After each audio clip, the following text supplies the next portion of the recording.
So welcome back to another gameplay. Today we're gonna take a look at something called Dagon, I think you say it. It's right after New Year's, so there's probably still people with hangovers. So if you arrived on the other side of the new year, good, then Happy New Year to you. I spent most of my time with my wife, just sort of like trying to keep the animals in check, because we have a lot of animals in the house, and they were doing pretty good. Especially our parrot did extremely well. So I spent the entire evening sitting right next to the parrot, just making sure he was okay.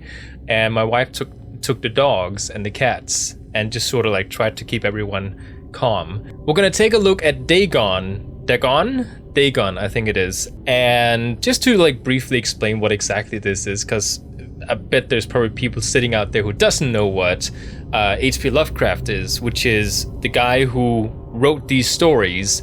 A long time ago, a guy made up a bunch of stories. Well, actually he created a mythology about these extraterrestrial creatures that lives in outer space, as well as some live on Earth, and they're all sleeping. And if they wake up, just one of them, basically they destroy existence as we know it. It really plays on that horror of like the fear of the unknown, like large monsters where you can't do anything about them. You just kind of like pray and hope they don't wake up and destroy everything, because you can't do anything about it. And it's just a universe that I think is really cool when it comes to like the mythology of it and everything. There's plenty of movies and games that has been made that are inspired by H.P. Lovecraft.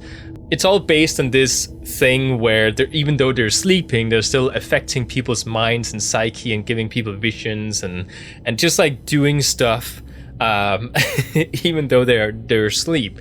Cthulhu, you may have heard about. Cthulhu is part of the H.P. Lovecraft mythology, so you may have heard about some of it. Now this particular one, I'm a little bit confused, because it does say Dagon, and then there's like a couple of DLCs out here, when Dagon is actually a particular story that H.P. Lovecraft wrote. So I guess that these people made this game based on the Dagon story, which is a very short story that I have read because I have a book inside, because I do read.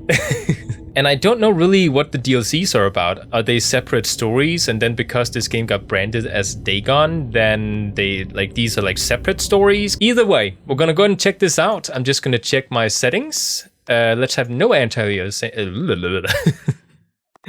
No motion blur, no VSync. Audio, is everything good? It seems so.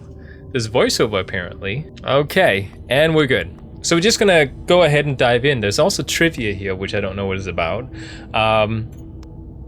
Dagon is a faithful interactive adaptation of H.P. Lovecraft's work focused on story and atmosphere. You will not find difficult choices, actions, sequences, or inventory management here, and movement is limited to progressing through locations along with the plot. I wasn't really expecting anything else. This is basically just a game version of the short story called Dagon. I am writing this under an appreciable mental strain, since by tonight I shall be no more.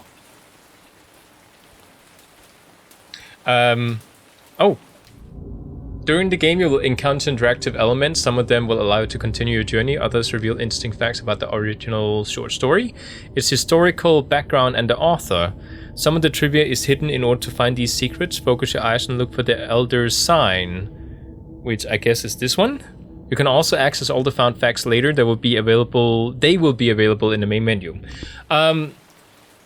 Really short. I don't know if we're going to get this explained, but basically the short story is about this guy who is a heroin addict, and he is going to, kill himself tonight. But he's writing his last words on a piece of paper, I believe. And basically, he's writing his experience of back when he was in war, and he was on a sick-based ship, one of those that carries sick people, which got attacked by a U-boat, and then he took what do you call those? Like a rowboat. Those boats that are on the side of the ship in case the ship goes down? Like, he jumps on one of those, and he gets stranded on a weird-looking island in the middle of the ocean. There's nothing else around him other than this little tiny island, and there's like some stuff going on that island. I'm not gonna say too much. Probably we're going to figure things out once we get into this. I just want to brag and actually show that I have actually read the story. So Penniless, and at the end of my supply of the drug which alone makes life endurable, I can bear the torture no longer, and shall cast myself from this garret window into the squalid street below. yeah, so he's taking this heroin because, like I said, the monsters in the universe affects his mind. So in order to cope with whatever happened to his psyche while he was out there, he's, doing drugs, which is always a bad from thing. My slavery to morphine that I am a weakling or a degenerate. Oh, morphine is what he is taking. When you have read these hastily scrawled pages, you may guess, though never fully realize, why it is that I must have forgetfulness or death. Okay, so we can actually interact and look around. This is, it's interesting because I'm pretty sure this is just like an indie game developer.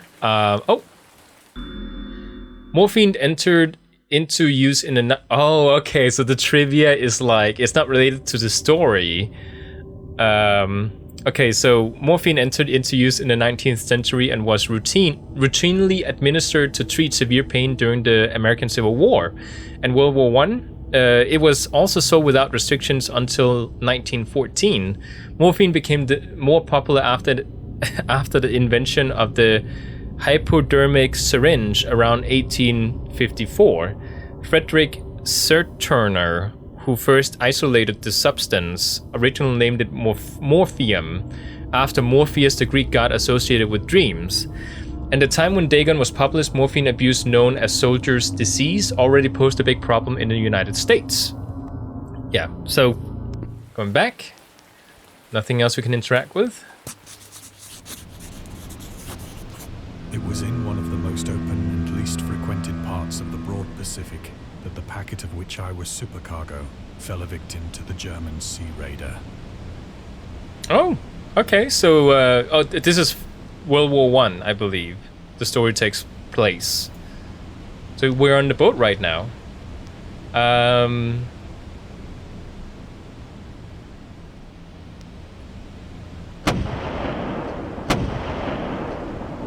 So that would be the submarine, I think. The Great War was then at its very beginning, and the ocean forces of the Hun had not completely sunk to their later degradation.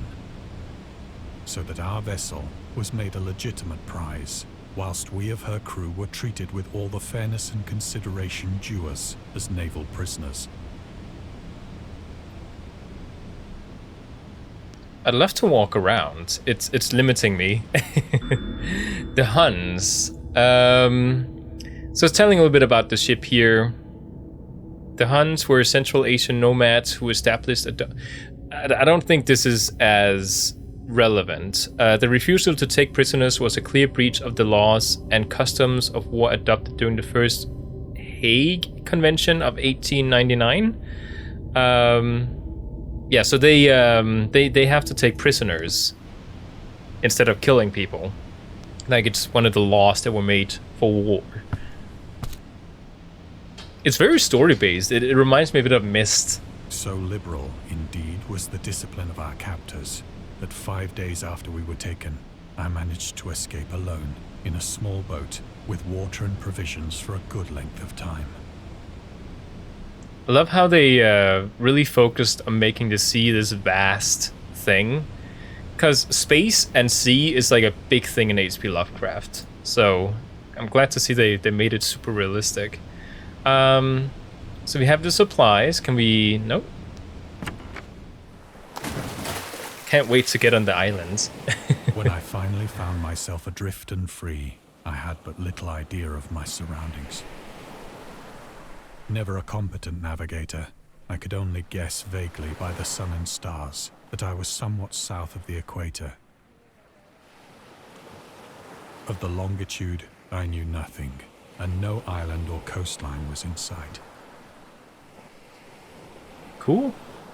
Oh. The moon we need to click on. Oh. You know, people has that phobia of, like, things in the deep sea because you can't see down. It's kind of the same fear that it's playing on with H.P. Lovecraft. You know, not being able to see that The weather big kept vast fair, place. and for uncounted days I drifted aimlessly beneath the scorching sun, waiting either for some passing ship or to be cast on the shores of some habitable land. Where's the sun? It's supposed to be over there, according to the reflection. Oh,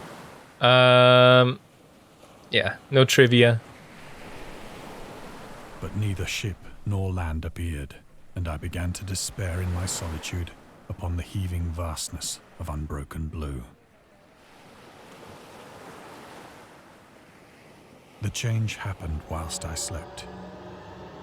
Its details I shall never know, for my slumber, though troubled and dream-infested, was continuous.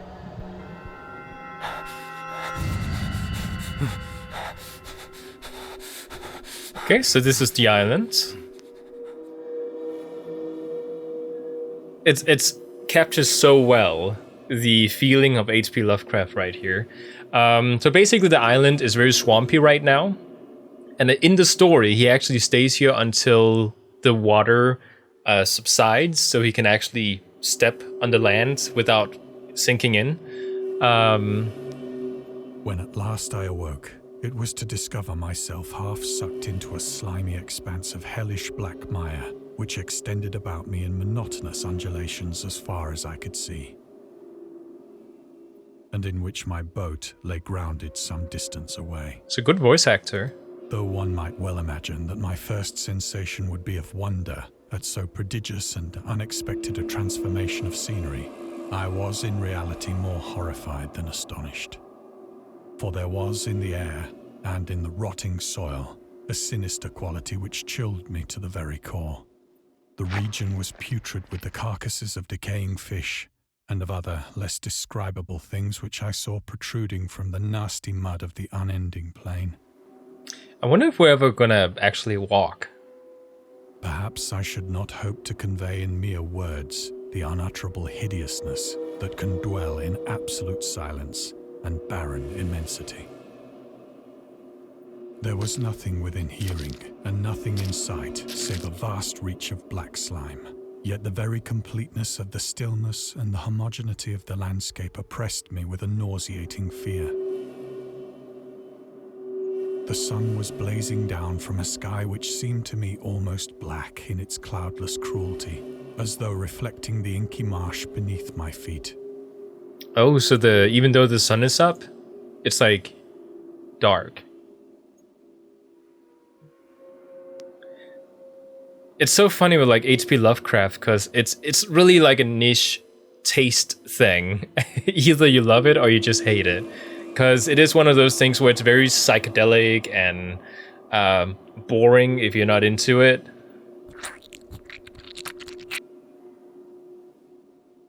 As I crawled into the stranded boat, I realized that only one theory could explain my position. Through some unprecedented volcanic upheaval, a portion of the ocean floor must have been thrown to the surface, exposing regions for which innumerable millions of years had lain hidden under unfathomable watery depths. So great was the extent of the new land which had risen beneath me that I could not detect the faintest noise of the surging ocean, straining my ears as I might, nor were there any seafowl to prey upon the dead things. Okay, I don't see any trivia. So we'll just continue. For several hours I sat thinking or brooding in the boat, which lay upon its side and afforded a slight shade as the sun moved across the heavens. At least we can see now. Like, the sky is not black anymore. As the day progressed, the ground lost some of its stickiness and seemed likely to dry sufficiently for traveling purposes in a short time. That night I slept but little, and the next day I made for myself a pack containing food and water, preparatory to an overland journey in search of the vanished sea and possible rescue. Okay. On the third morning, I found the soil dry enough to walk upon with ease. It's a fun thing with me because, like I've said before, whenever I play horror games and I actually feel creeped out. You know, when I actually start getting nervous about horror games, my nose always start itching. And there's absolutely nothing scary happening right now. And I can already feel like I'm itching my nose because I know what the story is. The odor of the fish was maddening, but I was too much concerned with graver things to mind so slight an evil, and set out boldly for an unknown goal. Can I walk? No. Okay, so it is pretty much a point and clicker. With like transitional cameras. All day I forged steadily westward, guided by a faraway hummock which rose higher than any other elevation on the rolling desert. So those are definitely some weird creatures.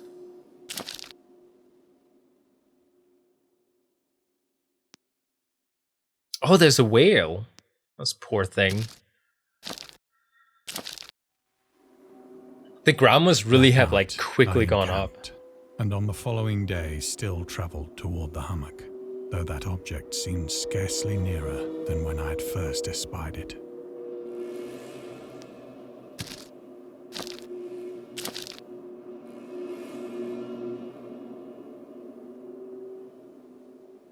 By the fourth evening, I attained the base of the mountain. Oh, there's something shining over there. Turned out to be much higher than it had appeared from a distance. An intervening valley setting it out in sharper relief from the general surface. Too weary to ascend, I slept in the shadow of the hill. I know not why my dreams were so wild that night. But ere the waning and fantastically gibbous moon had risen far above the eastern plain, I was awake in a cold perspiration, determined to sleep no more. Such visions as I had experienced were too much for me to endure again, and in the glow of the moon I saw how unwise I had been to travel by day.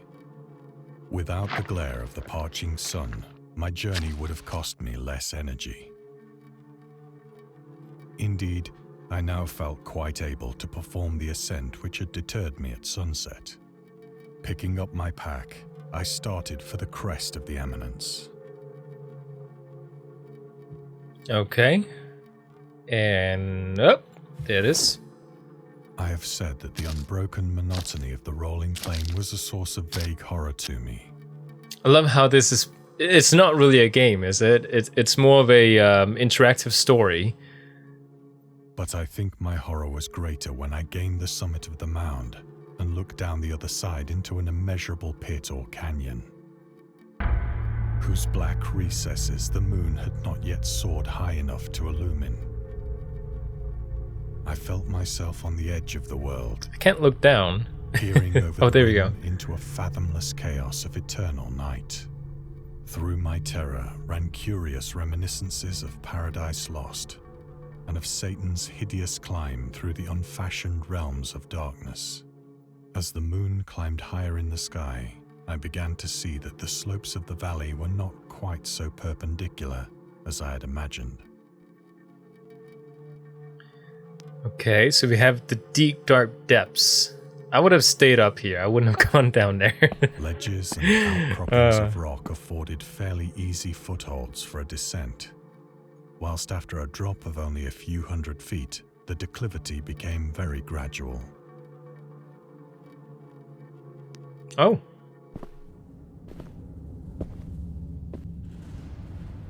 Urged on by an impulse which I cannot definitely analyze, I scrambled with difficulty down the rocks and stood on the gentler slope beneath.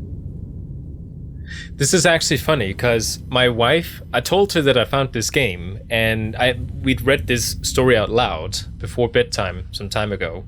And she said that it's like, because it's such a psychedelic story, it's one of those stories where like your imagination is always going to be more horrific than whatever you see on games or movies and that type of thing, because your imagination can scare you better than something visual. When I read about this thing over here, you can see there's something in the distance. It's an obelisk, by the way. I always imagined this like what is it called? There's like this thing outside the Lincoln Memorial in Washington, D.C. this big white spear-looking, like a building, not a building, a statue. That's how I imagined it in the story. Not like this. This is like a building.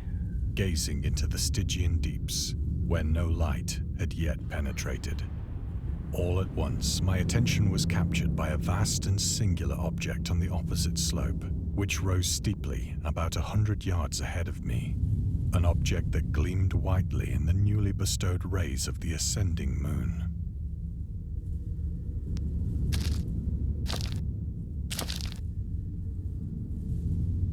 That it was merely a gigantic piece of stone, I soon assured myself. But I was conscious of a distinct impression that its contour and position were not altogether the work of nature. A closer scrutiny filled me with sensations I cannot express.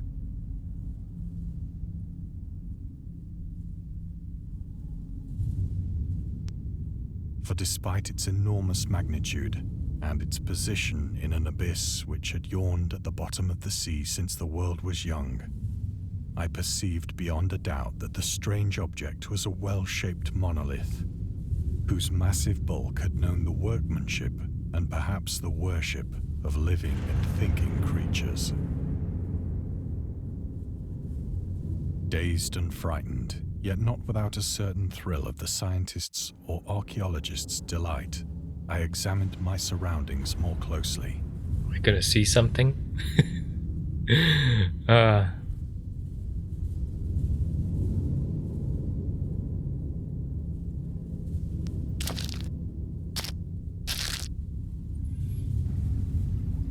The moon, now near the zenith, shone weirdly and vividly above the towering steeps that hemmed in the chasm.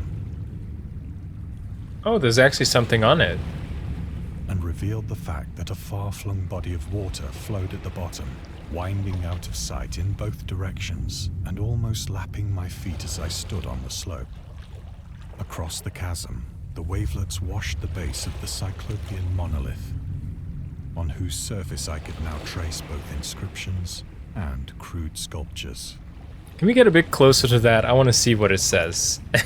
I think we can, right? The writing was in a system of hieroglyphics unknown to me, and unlike anything I'd ever seen in books. Consisting for the most part of conventionalized aquatic symbols such as fishes, eels, octopi, crustaceans, mollusks, whales, and the like. And then we have Cthulhu there in the middle. Several characters obviously represented marine things which are unknown to the modern world. I can't really see what that is in the middle there. But whose decomposing forms I had observed on the ocean-risen plain. It was the pictorial carving, however, that did most to hold me spellbound.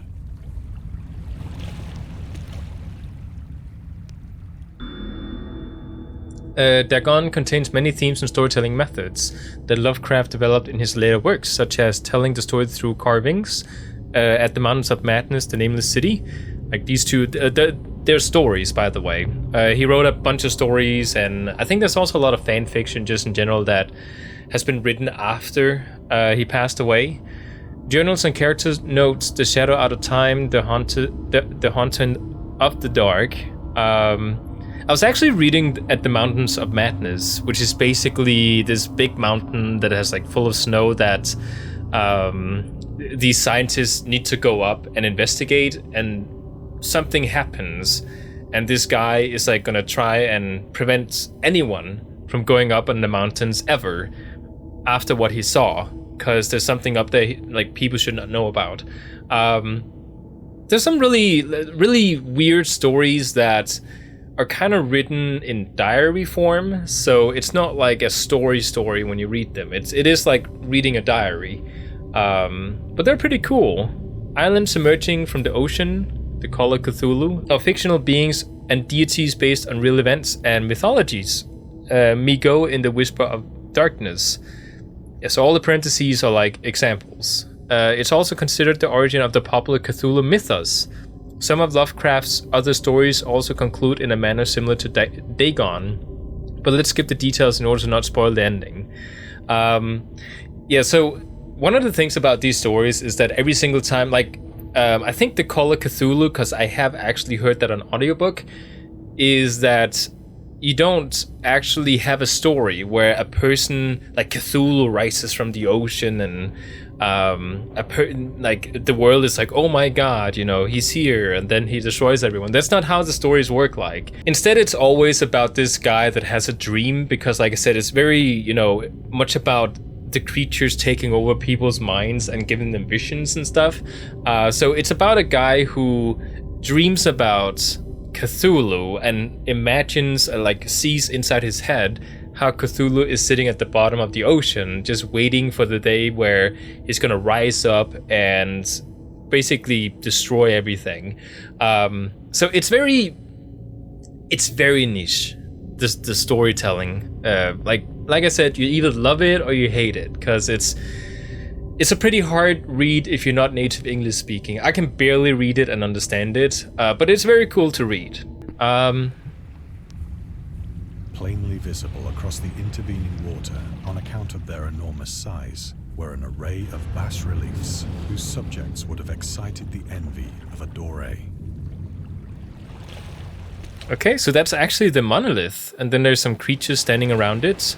Creatures that look to have squid legs. I think that these things were supposed to depict men, at least a certain sort of mermaids. Though the creatures were shown disporting like fishes in the waters of some marine grotto, or paying homage at some monolithic shrine which appeared to be under the waves as well. Of their faces and forms I dare not speak in detail. Oh yeah, another interesting fact. According to the Lovecraftian mythos, the only reason that we exist is because there is a giant, ominous creature somewhere in space that's dreaming, because, you know, like I said, they're all sleeping, and whatever reality is what he is dreaming, or it is dreaming. So our existence is caused by this creature dreaming it. So if it wakes up, like is with all the creatures, existence just stops happening, which is why everything just like ends once they wake up. It's I don't know, it's just really cool, I think, about these type of stories. For the mere remembrance makes me grow faint, grotesque beyond the imagination of a Poe or a Bulwer. So these are the faces of some of these creatures. They were damnably human in general outline, despite webbed hands and feet, shockingly wide and flabby lips, glassy, bulging eyes, and other features less pleasant to recall. Curiously enough, they seem to have been chiseled badly out of proportion with their scenic background. For one of the creatures was shown in the act of killing a whale, represented as but little larger than himself. I remarked, as I say, their grotesqueness and strange size, but in a moment decided that they were merely the imaginary gods of some primitive fishing or seafaring tribe. Some tribe whose last descendant had perished eras before the first ancestor of the Piltdown or Neanderthal man was born. I'm kind of looking around because I know what is going to happen. Awestruck at this unexpected glimpse into a past beyond the conception of the most daring anthropologist, I stood musing whilst the moon cast queer reflections on the silent channel before me. Then, suddenly, I saw it. Oh, there. Is it gonna happen, or do I need to click? With only a slight churning to mark its rise to the surface, the thing slid into view above the dark waters. I don't want to like click too fast. I want to see it. Fiend-like and loathsome, it darted like a stupendous monster of nightmares to the monolith, about which it flung its gigantic scaly arms, the while it bowed its hideous head and gave vent to certain measured sounds. I think I went mad then. Of my frantic ascent of the sloping cliff, and of my delirious journey back to the stranded boat, I remember little.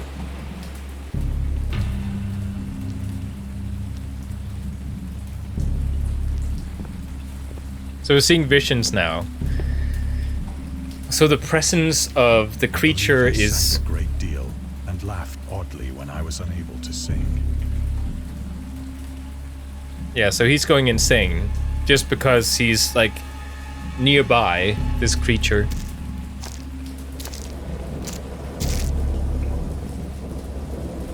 I have indistinct recollections of a great storm sometime after I reached the boat.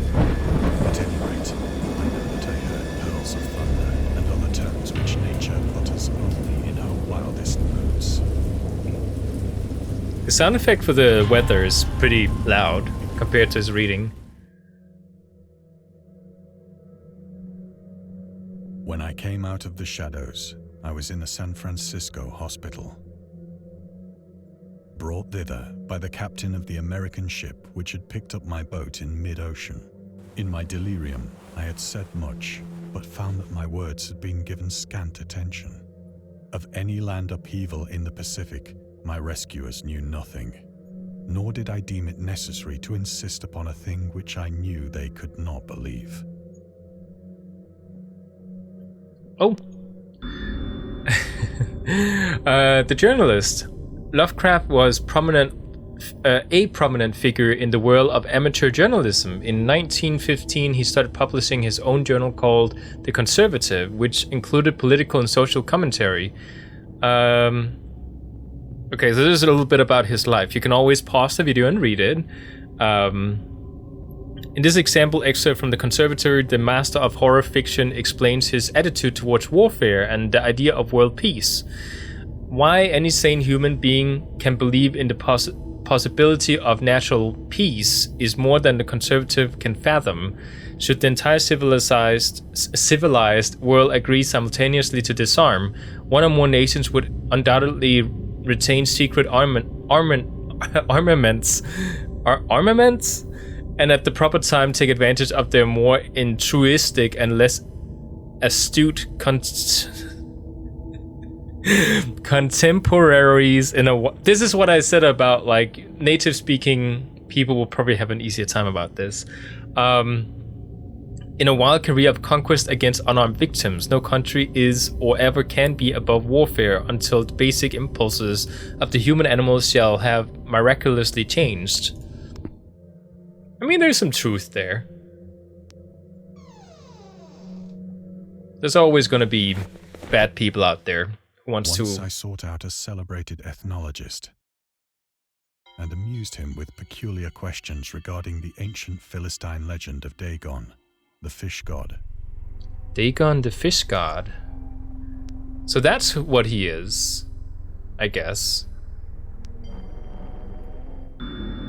So is Dagon the creature that is at the size of a whale? Or is it Cthulhu in the middle of the obelisk? Dagon was the main deity of the Philistines worshipped throughout the Middle East as the ancient god of fertility and crops. In Hebrew, the word Dagon was a common noun for grain. The rulers of Akkad, Mesopotamia, chose him as their patron saint of their war conquests.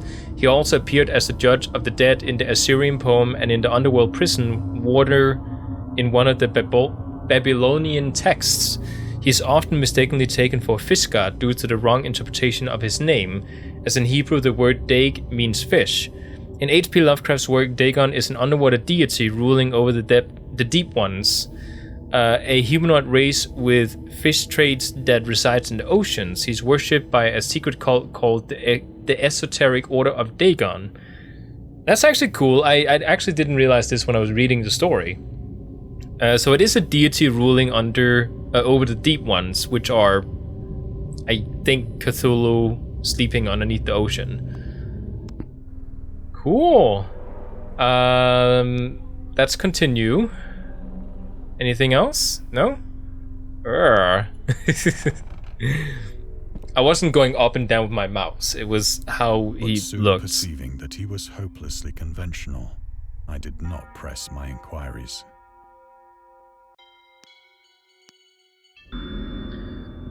August Derleth of the Cthulhu Mythos. August Derleth was an American writer and anthologist who also befriended Lovecraft and published many of his works through his company, Arkham House.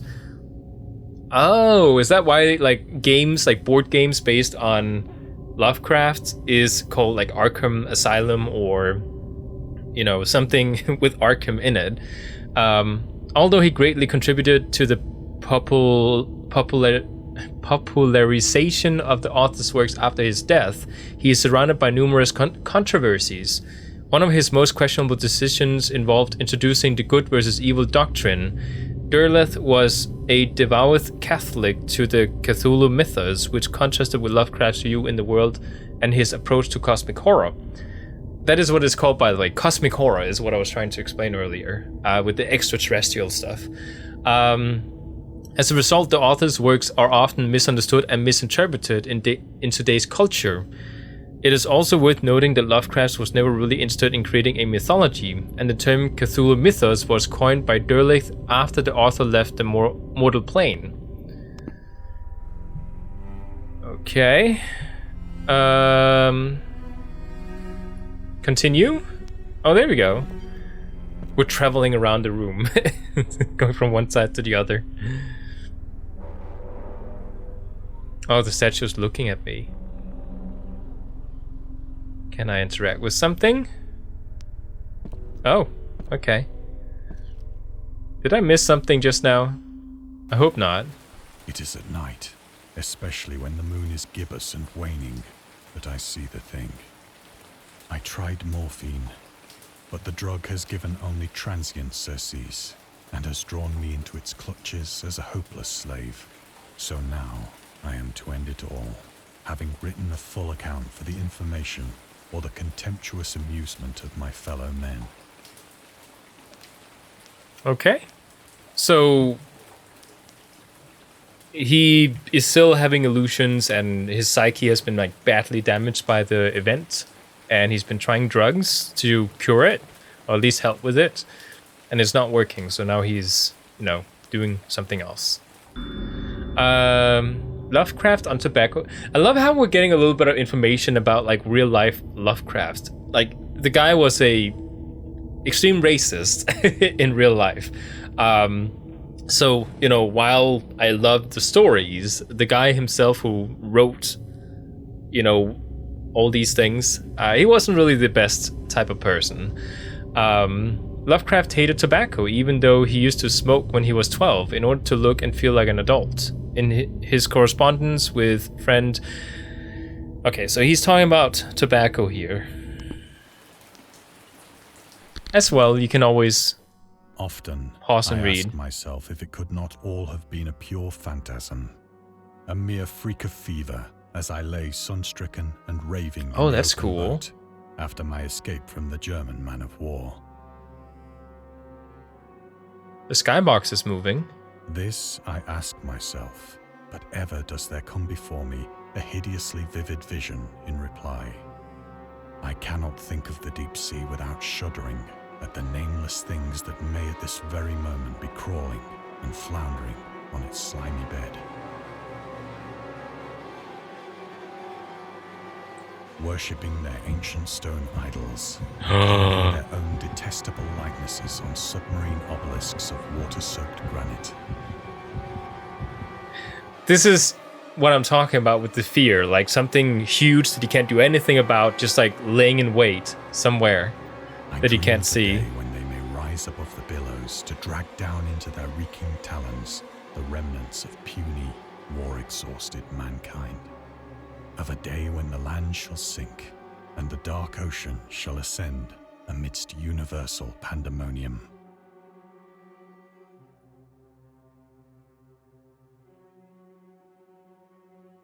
Oh. I think this is the end of the story. The end is near. I hear a noise at the door, as of some immense slippery body lumbering against it. It shall not find me.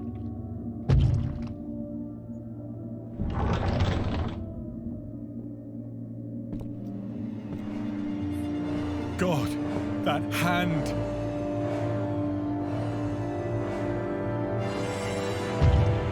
The window! The window! Oh no!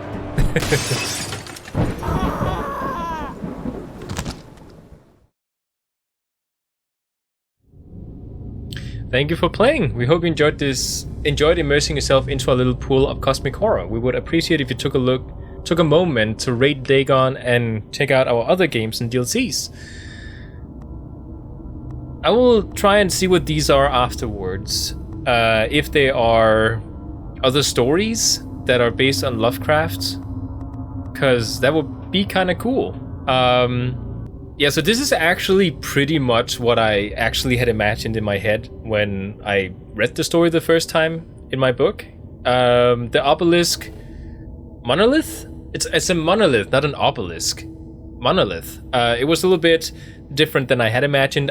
Like I said, imagined this like very thin, long, pointy monolith-looking thing. But this was more like a big, flat rock.